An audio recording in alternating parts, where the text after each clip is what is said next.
اس بچے نے یہ بات کہہ دی جو بڑے بڑے لوگوں کے دماغ میں نہیں آ رہا ہے، ان وہابڑوں کے دماغ میں نہیں آ رہا ہے.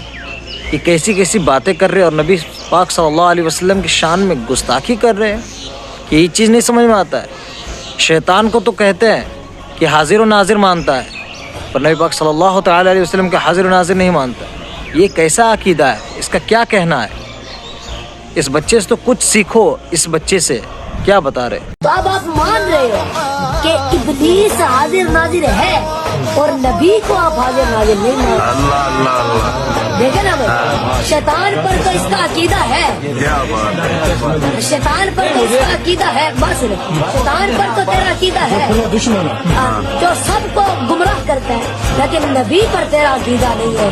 سوچ بھائی، بدبخت ہیں وہ لوگ جو نبی کو حاضر ناظر نہیں مانتے کہ غلام حاضر ناظر ہے، تو جو ان کا مالک ہے کیا وہ مالک حاضر ناظر نہیں ہوگا؟